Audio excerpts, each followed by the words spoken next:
এটা দায়িত্ব তো বোর্ডেরই আছে, পরিষ্কার করা লাগে। বোর্ড কোনো সময় না এত শেষ করে তো মানুষের ব্যবহারের জন্য। এখন আমি ইগুলো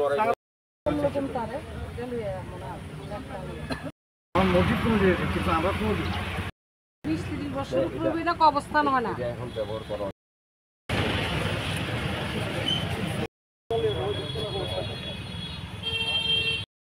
যেহেতু অবস্থান এখানে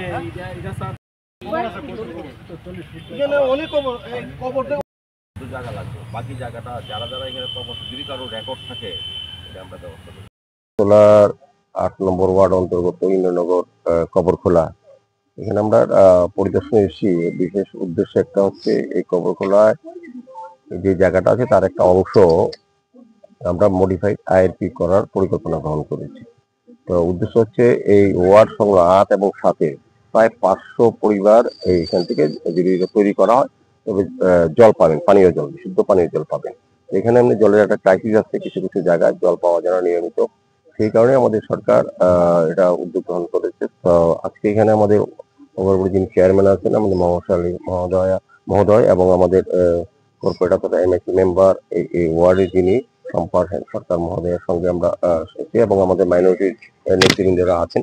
সার্বিকভাবে এই এলাকার যারা মাইনরিটি অংশের নেতৃবৃন্দ বা যারা এটার সঙ্গে যুক্ত আছেন তাদের সঙ্গে আমরা মত বিনিময় হয়েছে। তাদেরও কিছুটা আপত্তি আছে এই জায়গাটা। তবে তো আমরা বললাম যে আলোচনা ভিত্তিতে এই সম্পত্তিটা যাতে লিজ নিয়ে যে ওয়াকফ বোর্ডের সম্পত্তি ইচ্ছা করলে আমরা হস্তান্তর করতে পারেন না, উনি যেটা বললেন। তো এটা আমিও জানি যে এটা আমরা লিজ নিয়ে আমরা এটা করার চেষ্টা করব। আমাদের প্রায় 4 ঘন্টার জায়গা বা 4 থেকে 5 ঘন্টার জায়গা এখানে প্রয়োজন আছে। তো যাই হোক, ওয়াকফ বোর্ড সম্পত্তি সম্বন্ধে আমরা জানি যে এটা ব্যবহার করে বিভিন্ন উন্নয়নমূলক কাজের জন্য ওয়াকফ বোর্ড সম্পত্তি সাধারণত থাকে। যারা দান করেছেন ওয়াকফ বোর্ডে এই সম্পত্তি এগুলি ব্যবহার করে উন্নয়নমূলক কাজ করা হয়। তাই এটা একটা বলবো বিশেষ পরিষেবা দেওয়ার ক্ষেত্রে আগরতলা পৌর নিগমের এলাকায় পানীয় জল, বিশুদ্ধ পানীয় জল পরিষেবা দেওয়া যাবে। এখান থেকে প্রায় 5 শতাধিক বাড়িতে জল যাবে। যে ক্রাইসিসটা 7 নম্বর এবং 8 নম্বর কিছু কিছু জায়গায় আছে সেটা মেটানো যাবে।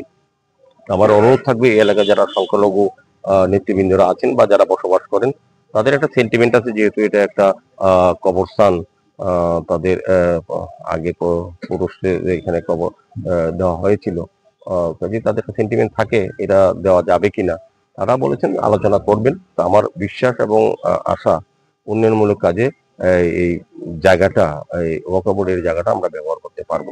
সেক্ষেত্রে তাদের সদর্থক সিদ্ধান্ত নেবেন আমার বিশ্বাস থাকে।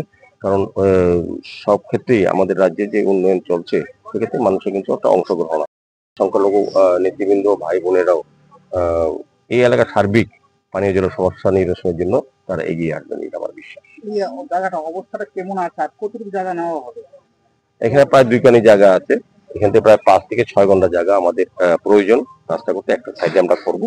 তো আমার মনে হয় আপাত দৃষ্টিতে এটা আমার মনে হয় তাদের সেন্টিমেন্ট এক বিষয়, আমার মনে হয় খুব একটা অসুবিধা হবে না। এবং যে জায়গাতে এই কবরস্থানে যাদেরকে কবরস্থ করা হয়েছিল তাদের পরিবারের সঙ্গে আলাপ করে তাদের আমরা আলাদা লাগিয়ে দিব, যাতে তাদের শ্রদ্ধা বা স্মরণ করার মতো পরিস্থিতি থাকে। এটা এমনিতে অব্যবহৃত ছিল। এটা একটা মানে বলবো যে একটা বাজে জায়গা অবস্থা ছিল, বাজে আড্ডা, মদের জায়গা, এবং বলবো যে এটা সংস্কারের অভাব ছিল। তো আমাদের বলবো যে এটা যদি করা হয় এটা যেমন দেখভালের একটা বিষয় থাকবে, এটা রক্ষণাবেক্ষণের সুযোগ থাকবে এবং এটা সুন্দর থাকবে। আমরা একটা গার্ডেনের ব্যবস্থা করে দেবো যাতে মানুষ অন্তত তাদের পরিবার বর্গের প্রতি শ্রদ্ধা নিবেদন করতে পারে।